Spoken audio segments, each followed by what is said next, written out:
de la conferencia es la piedad. La piedad. En sus Biblias vamos a la primera carta a Timoteo, capítulo 4. 1 Timoteo, capítulo 4. En este taller vamos a enfocar la piedad y el pastor, el pastorado o el líder de las iglesias. En la primera carta de Timoteo, capítulo 4, encontramos el texto, el tema de la conferencia, versículo 7. Pero nada tengas que ver con las fábulas profanas propias de viejas. Más bien disciplínate a ti mismo para la piedad. La palabra piedad tiene dos significados, quizás tres, pero a lo mínimo son dos. La palabra piedad, eusebia es la palabra griega, tiene dos significados. Y esta palabra se encuentra en las epístolas de Pablo a Timoteo varias veces. También Pedro la usa en sus epístolas. Muy raro se usa aparte de estos dos hermanos que la usan. En capítulo 3, por ejemplo, vaya capítulo 3, versículo 14. Vemos el uso de la palabra de esta manera. Te escribo estas cosas esperando ir a ti pronto, pero en caso que me tarde, te escribo para que sepas cómo debe conducirse uno en la casa de Dios, que es la iglesia del Dios vivo, columna y sostén de la verdad. Indiscutiblemente, grande es el misterio de la ¿qué? De la piedad. Un uso particular de la piedad.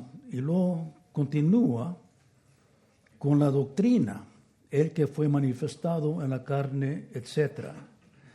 Aquí la palabra piedad significa la religión, es decir, el cristianismo. Es el uso general, la revelación de Dios, la revelación del mensaje. La palabra piedad aquí incluye todo lo que se trata de la revelación de Dios en la persona de Jesucristo, el mensaje que nos dio. Es decir, es la doctrina, la piedad. Es el uso amplio. Ese uso vaya a capítulo 6. Lo usa también en capítulo 6, versículo 5, hablando de otros que están contra la doctrina y constantes rencillas entre hermanos, entre hombres de mente depravada que están privados de la verdad, que suponen que la piedad es un medio de ganancia, usando la religión para manera de ganar dinero, etc. Ahora, esa palabra se usa en un aspecto amplio.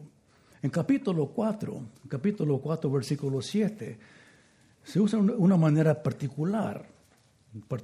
Esfuérzate entonces, disciplínate en la piedad, algo más particular. La palabra piedad entonces significa la revelación de mi fe en mi vida personal. La revelación de mi fe en mi vida personal, lo obvio, es decir, mi conducta como cristiano, mi conducta como creyente. La piedad significa lo que otros ven de mi fe en Jesucristo, lo que otros observan en mi comportamiento cristiano. Es decir, el cristiano no es una persona privada, su fe no es privada, su fe es pública. Y hay un aspecto del cristianismo, un aspecto del carácter cristiano que él va a manifestar su vida en un aspecto visible. La gente lo va a ver. En inglés se usa la frase, he wears his religion on his sleeve. Es decir, se le nota su religión en todo lo que hace. Capítulo 6 de la carta a Timoteo. Por eso, en la exhortación que da en versículo 11 del capítulo 6, pero tú, hombre de Dios, huye de estas cosas y síguelo, da una lista. Sigue la justicia, ¿la qué? La piedad, la fe, el amor, la perseverancia, la amabilidad. Es decir, entonces noten otros detalles de la vida cristiana y la piedad es una de ellas. Ahora esta es más particular. Capítulo 3 era algo general, el cristianismo, pero también la palabra se usa en algo particular. En mi vida que la vivo de tal manera que incluye todo lo que hago. Es algo visible. Notan que yo soy un creyente. Entonces la piedad. Estos 2 días, hoy y mañana, cuando hablamos de la piedad, usted va a ver cómo tratan los hermanos este tema. Y notan la distinción. Entonces, en esta sesión vamos a tomar un aspecto de la piedad para el liderazgo, para el pastor. Quiero que me acompañen a la primera carta de Pedro, capítulo 5. La primera carta de Pedro, capítulo 5.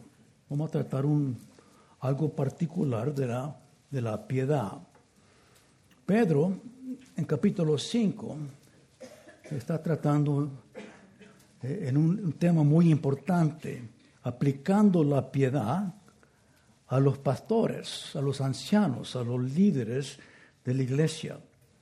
Capítulo 5, versículo 1. Por tanto, a los ancianos entre vosotros, exhorto yo, anciano como ellos, y testigo de los padecimientos de Cristo, y también participante de la gloria de que ha de ser revelada, pastorear el rebaño de Dios entre vosotros, velando por él, no por obligación, sino voluntariamente, como quiere Dios, no por la avaricia del dinero, sino con sincero deseo, tampoco como teniendo señorío sobre los que os han sido confiados, sino demostrando ser ejemplos del rebaño.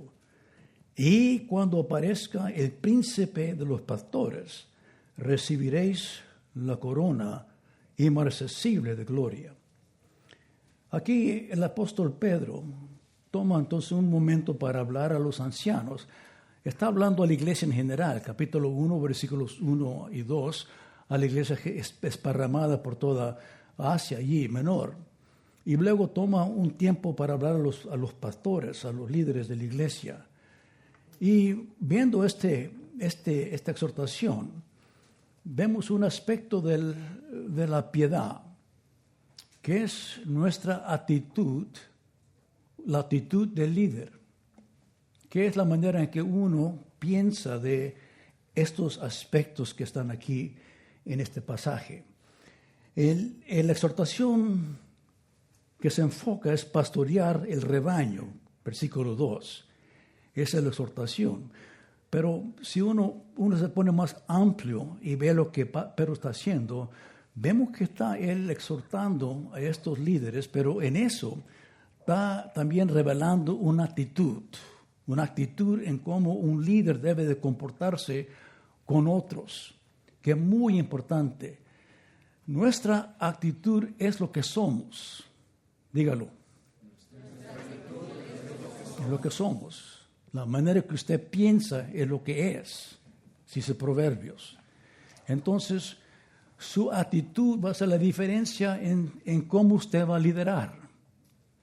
Alce su mano si usted es pastor. Alce la mano si es pastor. Bueno, qué bendición.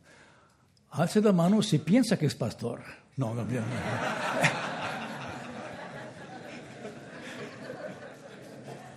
Pero ambos, a pastores y líderes, nuestra actitud va a definir en cómo vamos a liderar y también qué largo plazo, qué tanto vas a aguantar en la iglesia como pastor. Muchos pastores pastorean y luego en poco tiempo ya se dejan, ya paran de pastorear, ¿cierto o no? Lo vemos por todas partes. También hay líderes, hay ancianos, hay que se encargan de ministerios, que lo hacen por un poco tiempo, algunos años, y luego también se dejan y paran de hacerlo. Y eso es por la actitud que tenemos. Por eso este texto es muy clave. Como pastor de una iglesia y pastor de pastores, en este texto vi algo muy importante tocante la actitud del pastor, del líder, del anciano, de aquel que es un líder en una iglesia. Y Pedro entonces aquí trata de una actitud en cuatro áreas. Primeramente con otros líderes, Segundo, con actitud tocante la iglesia por la cual pastoreamos, somos miembros. Tercer, por la obra del ministerio, cómo se hace la actitud. Y luego, finalmente, también nuestra actitud a nuestro Señor Jesucristo. Porque para cada uno de nosotros, estas cuatro áreas estamos involucrados. Tenemos un pensamiento, una actitud tocante estas cuatro áreas que son de suma importancia. Y sería bueno para nosotros en esta tarde tratar con esto, que el Señor nos ayude a recibir de Pedro la exhortación de tener una buena actitud bíblica. Noten primeramente en versículo 1 la actitud sobre otros líderes. Es notable como Pedro comienza diciendo a los ancianos, por tanto a los ancianos entre vosotros exhorto yo, anciano como ellos, y testigo de los padecimientos de Cristo, y también participante de la gloria que ha de ser revelada. Interesante, hablando.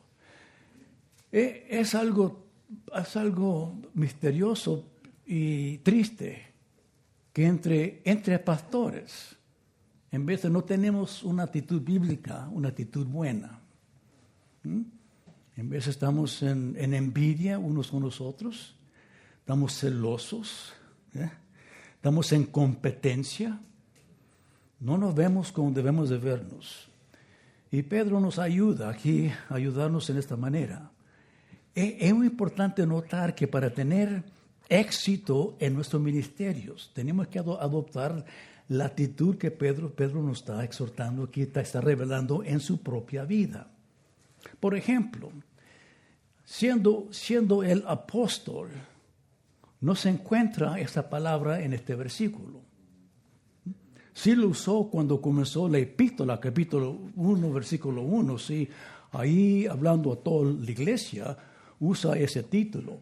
Pero aquí, hablando a los pastores, a los ancianos, no usa ese título. Lo que se dice es esto. Primeramente, ve a los ancianos como hermanos en Cristo. Como hermano en Cristo. Por eso dice, y también participante de la gloria que ha de ser revelada. Es decir, yo soy un pecador salvado por la gracia de Cristo. Es lo que dice, yo soy un pecador que he sido limpiado por la sangre de Jesucristo. Soy cristiano como usted. Es importante notar eso, que entre pastores, entre líderes, somos hermanos. Somos hermanos. Es triste que en el pastorado muy difícil, se encuentra en muchas veces uno bastante solo. Usted lo sabe. Se siente aislado, solo, sin amigos. Nos juntamos aquí y tenemos un compañerismo. Y luego salimos, volamos y estamos solos. El lobo solo allá en la montaña o en el desierto o en la selva por ahí. Pero es reconocer que Pedro dice, queremos reconocer que somos hermanos. Somos hermanos primeramente. Antes de ser pastor, antes de ser etcétera, somos hermanos en Cristo. Y hay que reconocer eso. Buscar una amistad entre aquellos hermanos que realmente más bien conocen la vida del pastor. Y formar esa amistad. Una actitud de aceptar a los pastores, a los hermanos pastores, los ancianos, no en competencia, no en celo, sino como hermanos en Jesucristo. ¿Sí o no? Noten segundo, dice segundo, y también dice como anciano con ellos. Como anciano con ellos. Dice, yo también soy un anciano como ellos. No usa el título. En veces cuando hablamos, si era apóstol, una actitud de yo estoy sobre usted y estamos viendo de arriba abajo. De arriba abajo. Y muchas veces en el cristianismo usamos títulos, vemos a los hermanos por medio de su título, el pastor o el tamaño de su iglesia. ¿Y cuántos tiene usted? Bueno, yo tengo 20. Ay, yo tengo 200. Ay, caramba. Y ahora me paro el cuello, como dicen, ¿ve? ¿Y usted cuántos tiene? Pues yo tengo 2000. Ay. ¿Y qué es su preparación? Bueno, yo soy humilde, no tengo preparación de escuela. ¿Y usted? Pues yo soy doctor. Yo vengo del Master Seminary. Yo soy doctor. Noten lo que estamos haciendo. Noten lo que estamos haciendo.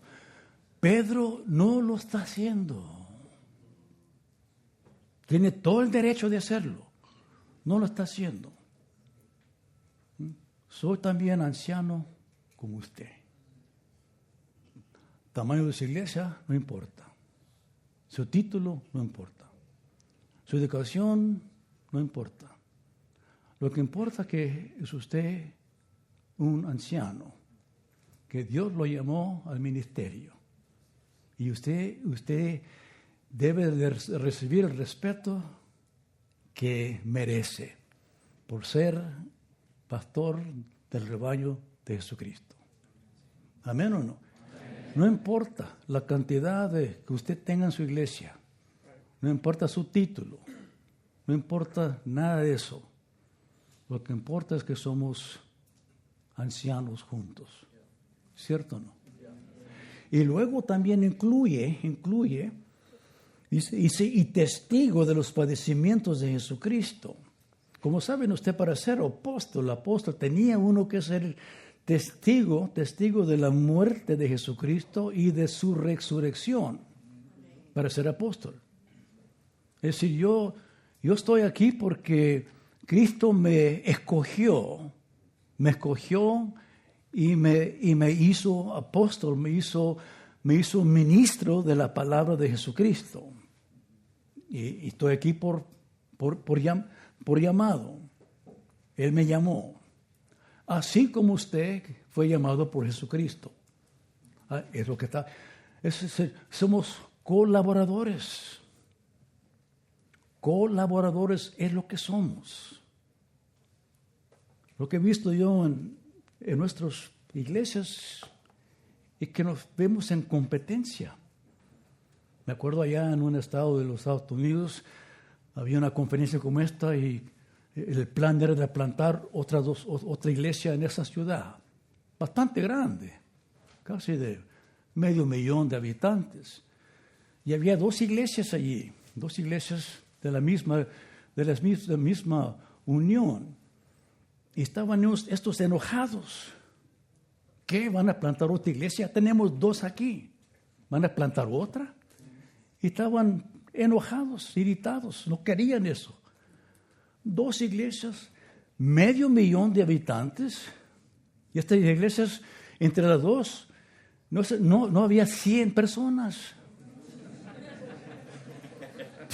No había 100 personas. ¿Ve? Pero con ese sentido, que no queremos que otros vengan y colaboren con nosotros. Es algo triste. Por eso el apóstol Pablo, vamos a Corintios capítulo 3 de Corintios. Ese apóstol Pablo, como ya saben en Corintios, ahí así comienzan con los pleitos. No, que yo soy de Luis Contreras, sí, yo soy de él. Yo soy de Michelin. Yo soy de John MacArthur. ¿Me quieren, cierto? Así comenzaron. En capítulo 3, capítulo 3, qué triste, ¿eh? Qué triste. Capítulo 3, versículo 4, porque cuando uno dice, yo soy de Pablo, y otro dice, yo soy de Apolos, ¿no sois simplemente hombres? ¿Qué es pues Apolos? ¿Y qué es Pablo? Servidores mediante las cuales vosotros habéis creído, según el Señor dio oportunidad a cada uno. Yo planté, Apolos regó, pero Dios ha dado ¿qué? El crecimiento. Así ni el que planta ni el que riega es algo, sino Dios que da el crecimiento. ¿Amén o no? Es importante notar eso. Estamos colaborando todos. Por eso dice, ahora bien, el que planta y el que riega son una misma cosa. Estamos en la misma viña. ¿Cierto o no? Estamos fijando todos, trabajando para el Señor. Cada quien echándole. Porque vosotros, dice el versículo 9, nosotros sois colaboradores de Dios. Y vosotros sois labranza de Dios, edificio de Dios. Algo triste que entre nosotros hay esta envidia, este celo, estos pleitos, falta de cooperación, falta de gozo. ¿De gozo?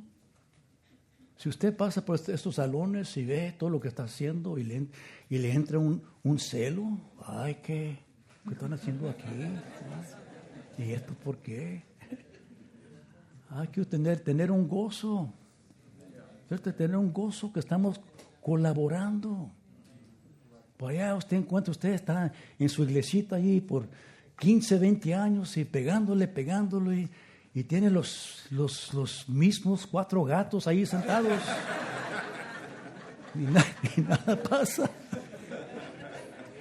Y llega otro fulano, otro hermano allá a cruzar la calle y en 5 meses tiene 600 personas. Y usted le pega un celo tremendo, se pone verde. Hasta cambia de color, ya ni es café, ahora es verde.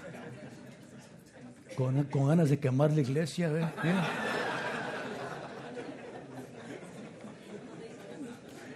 En vez de decir gloria a Dios, amén. Usted metiéndole por 15 años con 4 gatos, le metió por 6 meses, tienes ya 600. Gloria a Dios, amén o no. Amén. Estamos en la misma viña, colaborando en el mismo lugar para Cristo. Así usted va a se puede regocijar cada día cuando usted estudia lo que Dios está haciendo en este mundo. Y usted ve que usted en su lugar trabajando, sí, duro, pero allá en otro lugar Dios está bendiciendo. Con eso, con esa actitud, usted va a aguantar y trabajar, colaborar, porque usted está viendo que usted es parte de algo. Cuando yo era niño, mis padres trabajaban, eran picadores de uvas. Yo era muchachito. Y cada tarde mi padre se sentaba a contar, a asumir lo que hicieron ese día.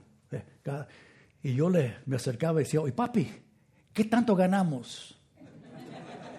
¿Qué tanto ganamos? Y él se sonreía porque yo ni trabajaba.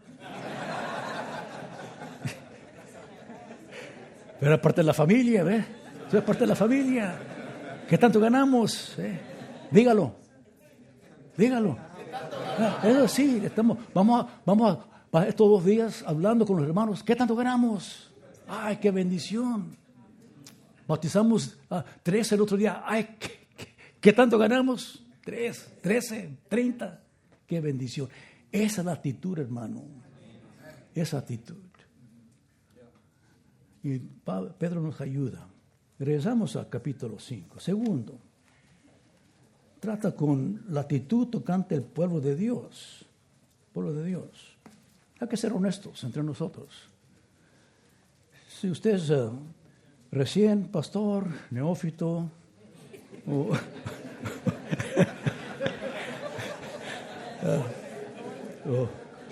en la luna de miel, está de ahí. Pero ya que le pasan unos años, unos 5 o 10 años, ya que a veces cambia uno. una caña. Ya estamos, ya menospreciamos la iglesia. Ya los hermanos ya son otra cosa. Otra cosa. Ahora ya estamos criticando a los hermanos. No estos demonios, a mis diáconos, estos ya. Y si no nos cuidamos, en veces surge un odio, que no confesamos a nadie, sino Dios lo sabe y usted lo sabe. Algo triste. Y no nomás al pastor, a la esposa también. Porque ella está. Cuando la iglesia daña al esposo, daña a ella también. Y a veces ella lo siente más que él lo siente. Y por eso hay que ver bien lo que Pedro nos dice tocante el pueblo de Dios.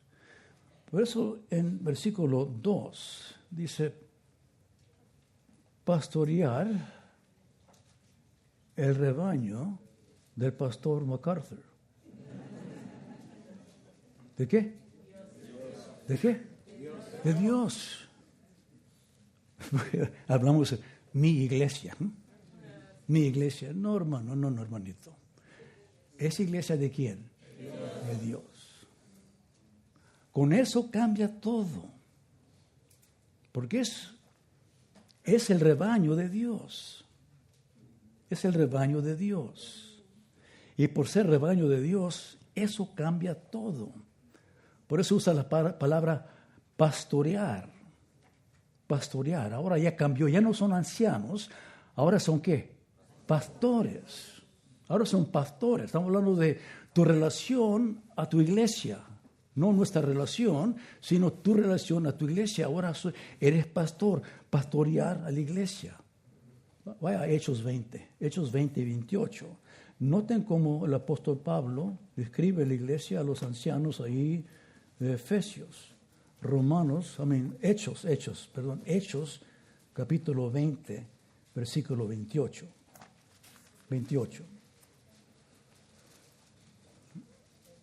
Por tanto, dice, estar alerta, versículo 28, dice, tener cuidado de vosotros y de toda la grey. Hechos 20, 28. Tened cuidado de vosotros y de toda la grey, en medio de la cual el Espíritu Santo os ha hecho que obispos para pastorear la iglesia de Dios, la cual Él compró, ¿con qué? Con su propia sangre. El valor de la iglesia es porque le pertenece a Cristo, la cual Él compró con su propia sangre. El valor. Debemos de tener una estimación tremenda, alta de la iglesia. No importa qué tan grande o qué tan pequeña sea. No importa si es una iglesia humilde o una iglesia que está rica. No importa si es una iglesia compuesta de indígenas, etc. No importa qué clase. La iglesia es ¿de quién? De Cristo, y la compró ¿con qué? Su propia. Es el valor que la iglesia tiene. ¿Por qué? Por eso en capítulo 3 de la primera carta de Corintios, capítulo 3, versículo 17, es bastante celoso de su iglesia. Tú dañas la iglesia y Él te va a dañar a ti. Cuídese bien. Entonces, cambia todo entonces. Cuando vemos que la iglesia fue comprada por la sangre de Jesucristo. Entonces, dice, y tienes que entonces velar sobre ella. Velando, dice, vamos a regresar a capítulo 5, velando sobre ella. Es decir, ahora cambia nos titula obispo. El obispo es aquel que es el supervisor. Hermano, muchas veces nos gusta la posición de ser pastor. Yo soy el encargado. En inglés ahora ya no somos pastores, ahora somos senior pastors. Wow, senior pastors. Sí, tienes otros, no, pero yo soy el único, pero soy el senior pastor. Ya cambiamos el título, ya, ¿verdad? Ahora es Dios. Ya. Y entonces nos gusta la posición, nos gusta usar el título, nomás no nos gusta la gente.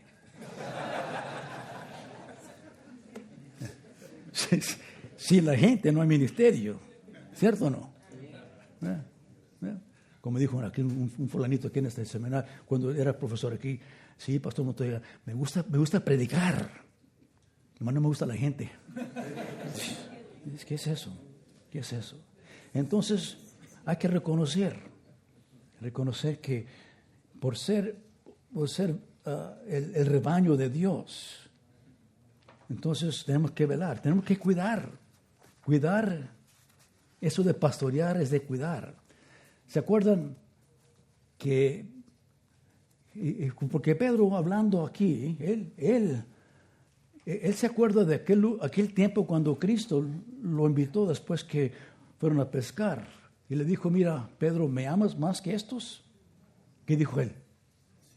¿Cómo respondió? Sí, 3 veces se dijo, ¿me amas más? ¿Qué dijo? Sí, te amo. Y en las 3 preguntas, 3 respuestas, le dice, mira, si me amas, cuida mi rebaño. Cuida mi rebaño. Cuida mi rebaño. Cuando estaba en el seminario, un amigo me dijo, mira, Alex, yo voy a morir por Cristo, pero yo no muero por la iglesia. Ahí, con ese sentido, es decir, para mí la iglesia no vale nada. Cristo es todo. La iglesia, Y así hay muchos entre nosotros. Amo a Cristo, a esta iglesia. Yo para Cristo todo, para esta iglesia, yo no voy a morir por ella. Hermano, la única manera que puedes amar a Cristo es amando a su rebaño. Es la única manera. ¿Lo ven? En las preguntas que él hizo, si me amas, entonces cuida mi iglesia. Cuídala bien. El buen pastor da su vida ¿por quién? Por las ovejas. Por las ovejas. Y lo noten también, en capítulo 5 de Pedro, no nomás usa la palabra el rebaño de Dios, pero más tarde, en versículo 3, tampoco como teniendo señorío sobre los que os han sido confiados o encomendados, confiados. La palabra os han sido confiados. En el griego es una sola palabra. Una sola palabra. Se usa esa palabra cuando escogieron a Matías para ser el otro apóstol y cada quien dio su voto. Esa es la palabra, su voto. Palabra. Entonces vemos que el pueblo de Dios es algo que Dios nos ha encargado. Una cantidad de hermanitos, una cantidad de almas que Dios nos ha entregado a los pastores, para que los pastores lo cuiden. Eso cambia todo, hermanos. Eso cambia todo. Porque muchos de nosotros, no, yo quiero tener 1,000 personas. Me siento aquí en el santuario de MacArthur. ¡Wow! 3,000 personas aquí caben. Es lo que quiero tener yo. Eso pensaba yo hasta que leí este texto. Yo no quiero tener 1,000 personas. Tengo un secreto yo. Es cuando nuestra iglesia crece a una cierta cantidad, la divido. La divido. Y plantamos otra iglesia. ¿Que no es cierto, hermano? ¿Es cierto o no? Así es. ¿Por qué? Porque yo no quiero estar responsable por 1,000 personas. Apenas puedo con las que tengo. ¿Por qué quiero más? Cuando comencé a pastorear eran 40. Eran 40 que votaron, 40. Y para mí eran suficientes, 40. Con eso era suficiente. Apenas podía con las 40. Es decir, hermano, entonces, hay que reconocer eso, que entonces, dice por eso, entonces hay que reconocer que somos mayordomos, somos aquellos que están encargados de cuidar estos miembros de Jesucristo. Y por eso dice, mira, entonces ser ejemplos. El pastor conoce las ovejas por nombre. Cuando es necesario, se las pone a sus hombros y las cuida, ¿sí o no? Entonces, es decir, hay algunos de nosotros, no, pastor, nosotros nos contamos, yo no cuento. Ay, Dios sabe. Sí, Dios sabe que te encargó 80. ¿Dónde están las 80? Ahora tienes 20. ¿Qué pasó con las demás? No, es que estaban unas estaban malas y otras estaban en error y otras las corrí. Ahora quedamos con las 20 que son consagradas. No. Eres inútil. ¿Por qué? Porque las perdiste, la que te encargó las perdiste. Hermano, que nunca se muera la iglesia bajo su cargo. ¿Sí o no? Que nunca se muera su iglesia bajo su cargo.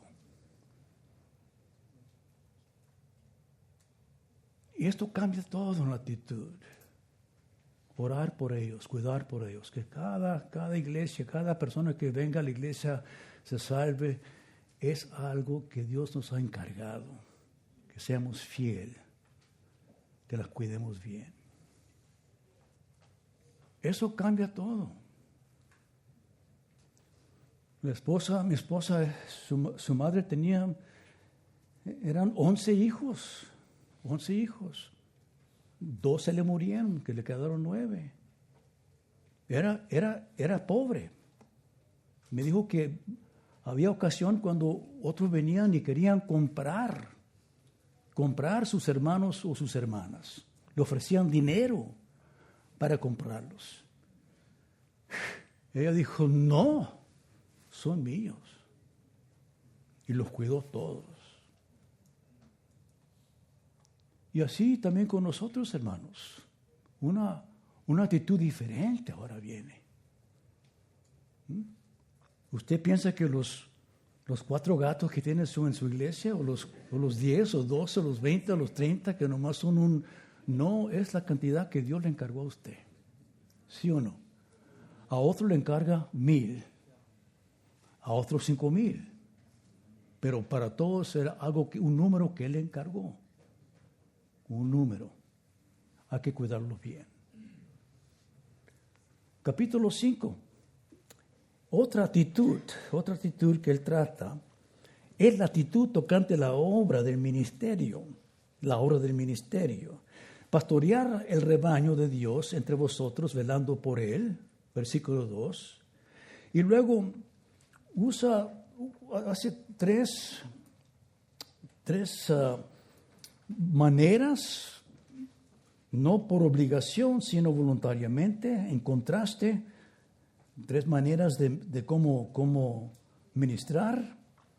Dice como Dios quiere, no por la avaricia del dinero, sino como sincero deseo. Segundo, tampoco por tercer, teniendo señorío sobre los que os han sido confiados, sino demostrando ser ejemplos del rebaño.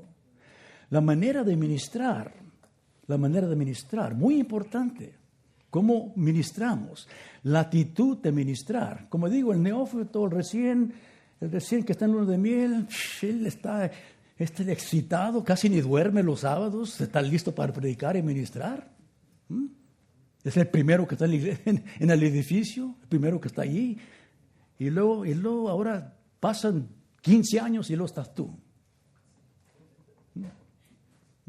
Como aquel que levantó la mamá. Oye, mi hijo, levántate. Es tiempo ya. ¿Tiempo de qué? Es tiempo de ir a la iglesia. No quiero ir. ¿Por qué? Pues no me gusta la gente. No, pues tienes que ir. ¿Y por qué tengo que ir? Dijo, eres el pastor, tienes que ir. Así somos algunos de nosotros ya. Hemos perdido. Habla de la actitud tocante el ministerio. Ministrar y ser con deseo. Deseo. Dice, velando por él, no por obligación, sino voluntariamente. No porque tienes que, pero porque quieres. Como voluntario. En obediencia al llamado de Dios, a la voluntad de Dios. Si Dios nos ha llamado, ahí estamos, hermanos. No por obligación, es un llamamiento que Dios nos ha dado. Él nos llamó a la obra del ministerio. Somos voluntarios. Entonces, notar eso. Algunos de nosotros quizás no sentimos un llamado, pero tenemos un deseo de ministrar, tocante lo que dice en capítulo 3 de la carta de Timoteo, el que desea el obispiado, el que desea epithumía, buena obra desea, oregetai. Epithumía y oregetai son esos verbos que son calientes. Calientes. Es decir, un deseo que yo tengo para ministrar, que la iglesia reconoce. Así debemos de ministrar si somos pastores.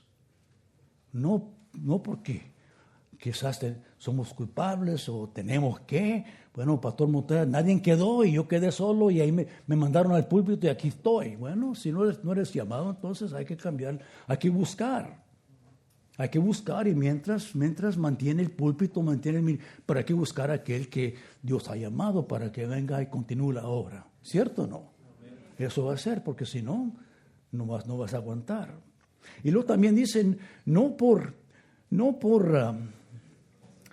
la avaricia del dinero, no porque te pagan, sino con sincero deseo.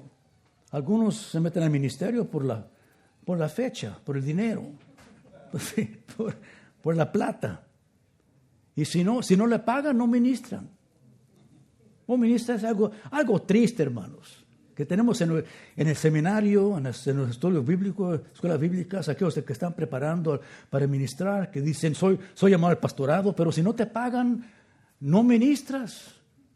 No te estoy llamando, estoy esperando, pastor, que me llamen para pastorear. Me han llamado, pero no pagan y no voy. ¿Eres comprado entonces? ¿Qué es eso? ¿Qué es eso? No ministras por dinero. Algunos si no te pagan, no ministras. Le decía a los hermanos en este salón, mira, hermanos, mira, si no te pagan para predicar, entonces paga para predicar. Y para algunos de ustedes son tan pobres para predicar que tienen que pagar para predicar. Es decir, que paga para predicar. Cuando tomé la posición de pastor aquí de la iglesia de First Fundamental, hace como 52 años, me dijeron los diáconos, sí, queremos que seas nuestro pastor y lo más que te podemos pagar son $200 por mes. Estaba casado, un niño. Le dije, está bien.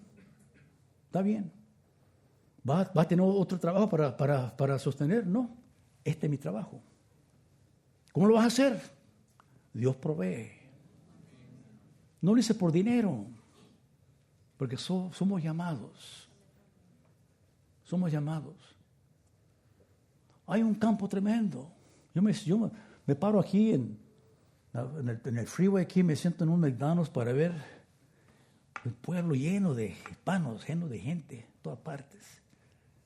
Todos perdidos. Se necesitan hombres, pastores, ministros que van a salir a predicar. Pero no por dinero. Con aquel deseo propio. Con aquel deseo. La palabra que se usa aquí es una palabra que no se encuentra en inglés, pero en español está aquí. La conocemos bien. Es ganas. En inglés, ganas. Pero ganas. Échale ganas. ¿Cierto o no? Échale ganas. El pastor debe tener ganas con aquel deseo de ministrar. Con aquel deseo. Ya tengo 52 años de predicar. Me desperté a las 2 de la mañana revisando este sermón, con ganas de venir y predicarlo. Es decir, no perdimos las ganas de ministrar. Es decir, meterle. Y si usted está aquí presente en esta conferencia y perdió las ganas, usted ore durante las sesiones que Dios le prenda otra vez ese deseo de ministrar la palabra. Ministrar, que no es cierto, de regresar con aquel deseo. ¿Qué pasó, pastor? ¿No le fuiste a esa conferencia? Vienes como un relámpago, aquí estoy. Vamos a echarlo. ¿Cierto o no? Entonces, sí.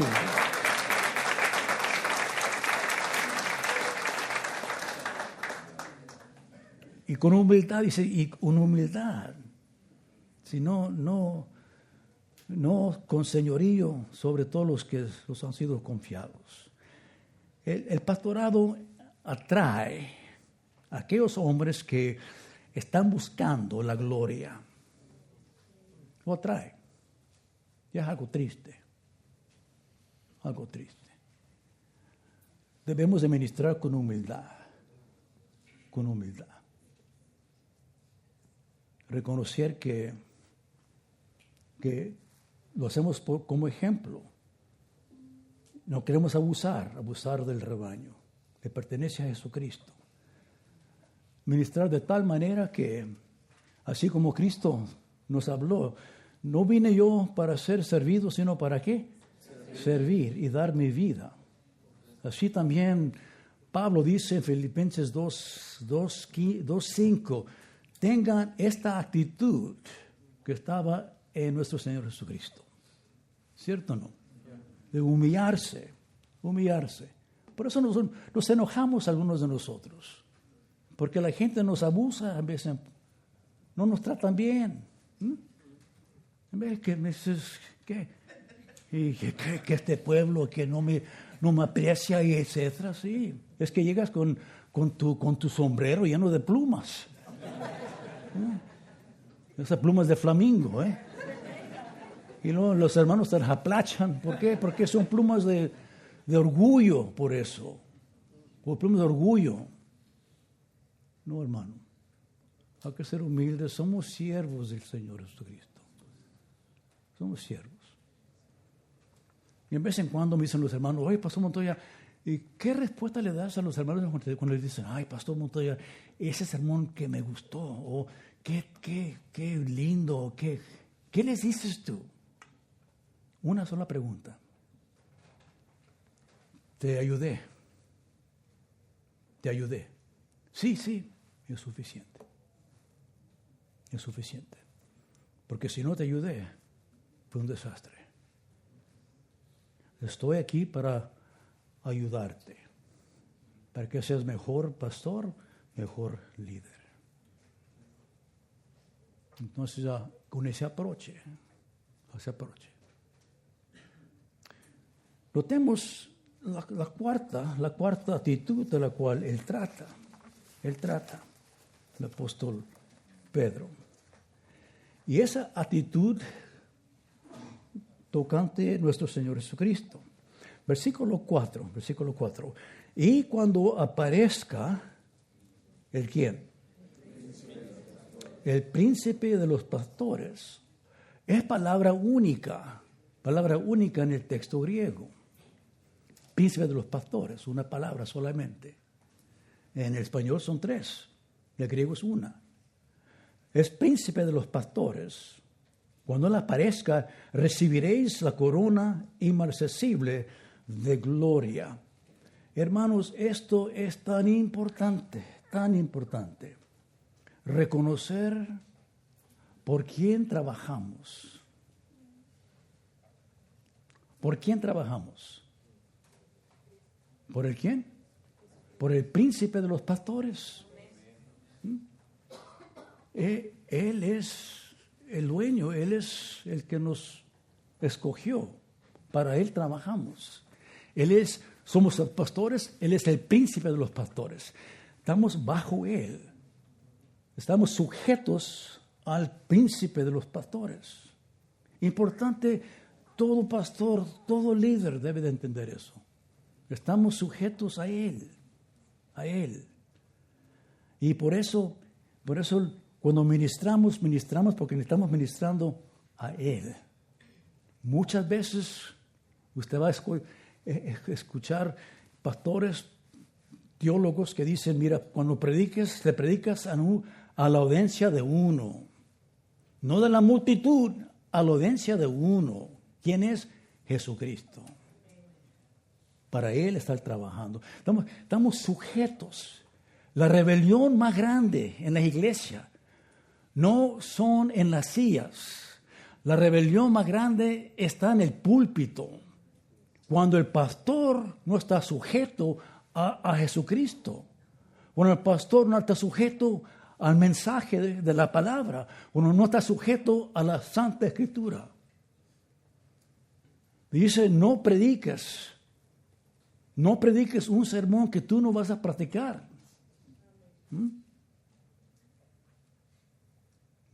Primeramente, practícalo y luego predícalo. Si no lo estás practicando, eres hipócrita. ¿Cierto o no? Por eso muchas veces en la predicación, cuando le estoy metiendo fuerte, hoy estoy calmado hoy. Pero en veces cuando le meto fuerte, le digo, mira. Y por dentro digo, mira, Montoya es para ti, a ti te hablo. Ellos piensan que estoy hablando a ellos, no, a mí mismo. Estar sujeto a nuestro Señor Jesucristo. También cuando hablamos del príncipe de los pastores, hay que reconocer que en Él confiamos. En Él confiamos. El pastorado es muy peligroso. Usted lo sabe. Muy peligroso. El que se entrega al pastorado en manera seria es tan difícil que es muy fácil caer en depresión. En depresión. Usted lee de aquí pastores que toman su vida por la depresión. Y en veces ellos tienen iglesias grandes y se llevan su vida. Uno está fatigado, está cansado. Ya no tiene fuerza, no le queda fuerza. Frustrado. Porque todo lo que escuchan en las conferencias, las va y las ponen en práctica y ninguna trabajan. No trabajan. No, pero dijo fulano que sí. No, le metí nada. Aquí todo frustrado. Y hay que pensarlo bien aquí. Que Él es el príncipe de los pastores. Él nos da lo que uno necesita. Él nos equipa para el ministerio, ¿sí o no? Es de Él. Si Él nos llama, Él provee. Él nos llama, ¿Él qué? Provee. Moisés le dijo, mira, pero Dios, yo no puedo hablar. Me trago la lengua, sí, aquí está Aarón, él habla. Pero no sé quién eres, te digo quién soy. Él lo cortó. Lo va cortando, no hay excusa, Moisés. Yo te llamo, yo proveo. Qué lindo, qué lindo. Una vez llegué a la casa cansado, fatigado. Era ya tarde y estaba frustrado, un poquito de depresión. Y dije algo como esto dije. Y sale poquito tosco. Dije, mira, Señor, yo estoy cansado. Yo me voy a dormir. Es tu iglesia, tú cuídala. Yo me voy a dormir. Y caí y dormí como niño. Y en la mañana, y después pensándolo, estaba muy cerca a la verdad. Muy cerca a la verdad. Es iglesia de Él, no es mía. Él no duerme. Él no necesita dormir. Es de Él. Y hermano, por eso usted debe reconocer eso. de no caer en depresión, está frustrado. Si usted ha sido sincero, honesto, es iglesia de Él. Usted cuídela. Una vez cuando estaba como recién pastor, todavía un poquito joven, vino una hermana y me hizo una pregunta: ¿qué consejo me das, pastor? Yo escuchándola. Y estaba yo así, como muy astuto, muy inteligente. Y por dentro estaba yo diciendo: ¡ay, caramba! ¡Ay, caramba! Y estaba revisando las notas, no había respuesta. ¿Qué consejo me das? Bueno, haz esto y haz eso y haz eso. Oramos, se la despedí. Y yo quedé inquieto. Esa noche estaba inquieto. Le di el mal consejo. Ay, Señor. Ay, no dormí casi nada. Y después el domingo le dije: oye, hermana, te quiero pedir perdón porque, mira, lo que te aconsejé era error. Pastor, no te preocupes, no lo hice.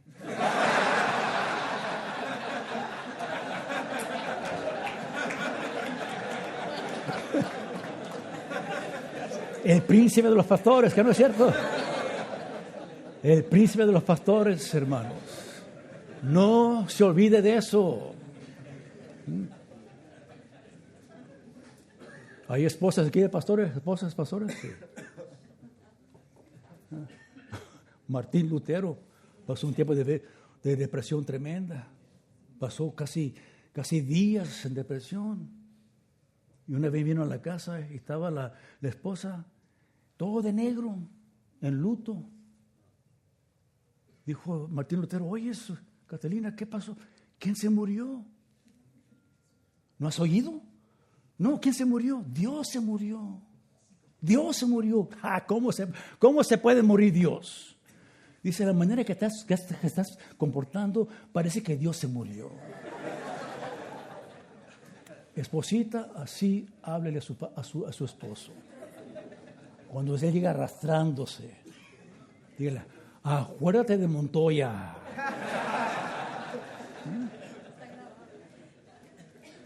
Actitud de confianza en el Señor.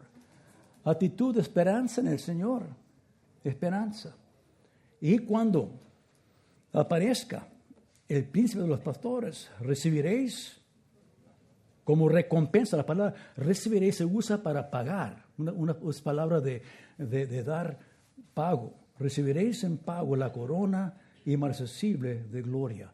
No se usa eso para ningún otro, sino para el pastor y el anciano. Es decir, podemos esperar que Dios, esto de pastorear no es como otras profesiones. Uno es carpintero, uno finca y lo termina y le ve. Uno es pintor, lo pinta, cómo quedó lindo. Otras profesiones, uno ve el fin. El pastor nunca ve el fin. El mundo nunca se alcanza. La iglesia nunca es perfecta. Por allá un hermano se está decayendo por ahí, está en pecado, por ahí se. Cuando piensa que todo está bien y lo mira el pastor, la hermana fulana lo divorció. Y nunca, otro sermón, nunca se acaba. Entonces uno dice: mira, no sé si vale la pena esto. No tenemos nada para ver. Pero dice aquí: mira, espérate. El príncipe, él está notando todo lo que está haciendo. Y cuando termine, recibiréis. ¿Cierto o no? Recibiréis. Termino con esto. Había un misionero que venía de la África. Ya iban a retirar, ya estaban a Sancito, venían, y llegando el barco a aterrizar allí, había una recepción tremenda, banda y banderas y todo. Y él pensaba que era para él. Y no era, que había otro, el presidente Theodore Roosevelt, Teddy, estaba allí. Venía también del África, con presa de leones, etc. Entonces era para él la recepción. Y para él nadie fue al hotel deprimido. Porque no había nadie, años de ministrar en África, no había nadie para no había recepción. Y ahí deprimido en el hotel, la esposa dijo, mira, ¿por qué no hablas con el Señor Jesucristo? Habla con Él, a ver qué te dice. Y fue, se apartó, pasó tiempo con el Señor y regresó con una sonrisa, un gozo. Dijo ella, ¿y qué te dijo? No hemos llegado a casa todavía. ¿Cierto o no? Hermano, no hemos llegado a la casa todavía. ¿Amén o no? Cuando lleguemos, ahí va a estar el premio. Señor, gracias. Bendice mis hermanos para tu honra y tu gloria. Te lo pedimos en Cristo Jesús. Amén y amén.